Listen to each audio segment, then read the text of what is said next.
getting a lot of people who are shocked to see me without a beard. And honestly, when I shaved it off and I, washed my face and see the clean face, I just thought of a man who his soul is clean, his intentions are pure, his love for others is real, and his belief in himself is powerful. And I thought that when I saw, this version, this clean face, it represented who I am internally a whole lot more. And I'm getting a lot of people who are shocked, to see this look, as it's been a very, very, very long time. But I know that it's a true representation of myself. And the way I break it down is, like I said, it's just shaving facial hair. It's not that deep.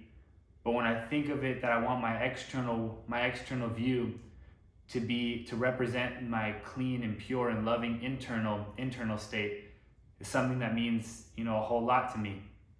And I wanted to be able to revisit, this old version of myself. I haven't had this, face, no beard face. It's been almost like 2 years, since I've really embraced this look and kept this look. And when I go back to that time, where I was a couple years ago, it was a whole lot different in the sense that my identity, my belief, my love was for myself and for others was not what it was today. And I wanted to feel, more importantly, that the pain that I had to feel when I was this version of myself, in the sense that I was stuck. 2 years ago, I was stuck in this loop of going through the same vices, seeking love from the external world, not confident in who I was. I had the strongest cognitive dissonance that anyone knows, really, because I, on the external world, was always a very kind and loving and smart kid, but in the internal world, didn't know, who I was, what I wanted. And that's two contradicting beliefs. I had my mind trying to tell me that I was, doing the right things, and my mind trying to tell me that I loved myself, and that I loved my situation, and that, my mind was telling me all these things, but my soul, for so long, was telling me to go all in, to take the risk, to just do everything do the things that other people are not doing. My soul was telling me that for so long, but my mind was not allowing me to. And that cognitive dissonance made me truly, suffer internally when I was, this version, with the version with no beard, before people really, right around that time, the beginning of Dame Fitness, it was just different. And now I'm on this journey to make sure that my mind and my soul are always in a state of alignment with something that is greater than me. Because I noticed that when I'm in that state of alignment with my mind and my soul, that I am the most powerful man on earth in those moments. I feel unstoppable. I am unstoppable. I'm loving other people more than anybody can love anybody. I'm loving myself more than anybody could ever love me. I'm giving more and more and more. I'm giving so much that I'm getting so much in return. And that only happens when I'm in this state of alignment. And I recognize that it's so hard to remain in this state of alignment when you're conforming into other people's beliefs, when you're seeking love from other people, when you're seeking escape, when you're trying to escape with the alcohol, when you're trying to forget and relax with the weed, when you're trying to get a crazy fake high energy through the coke, whatever it may be. I realize that when you do these vices and when you commit these actions, your mind is in complete misalignment with your soul in those moments. And those moments slowly kill you. They kill your dreams, they kill your love, they kill your confidence, they kill your belief, they kill your trust. They kill off pieces inside of you. slowly and slowly and slowly. Every time that you commit a vice and you said you would, and every time you sleep in when you said you would, and every time you don't miss a workout, every time you miss tracking your macros, every time you say you're gonna do something and don't follow through, you are killing off a part of your soul.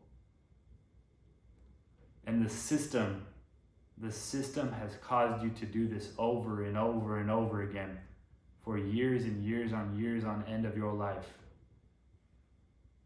And I allowed it to do that to me for the first 18 and a half years of my life.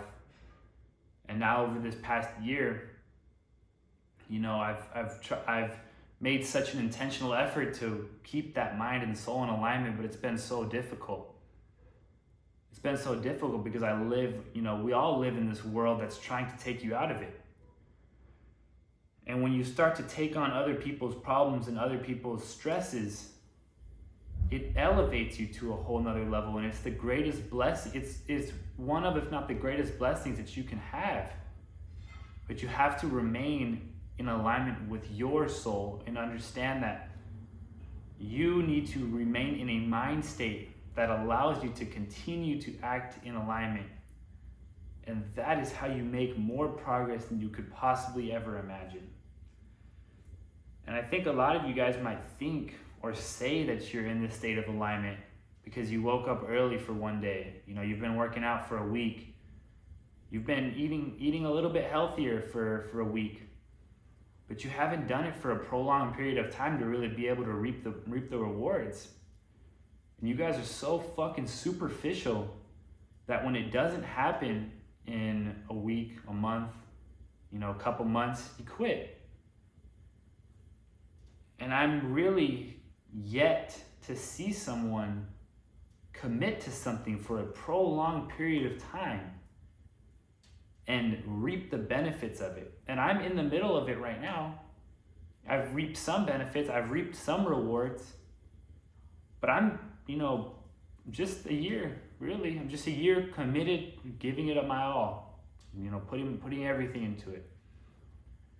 And we're gonna get a lot more.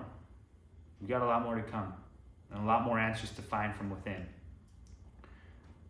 I want you to be able to find your answers within if you commit to the things that you said you were going to do, whether it's working out, whether it's making better relationships, whether it's getting good grades, whether it's killing at your job, whether it's to stop the vices, whether it's to wake up earlier. Commit to whatever you said you were going to do.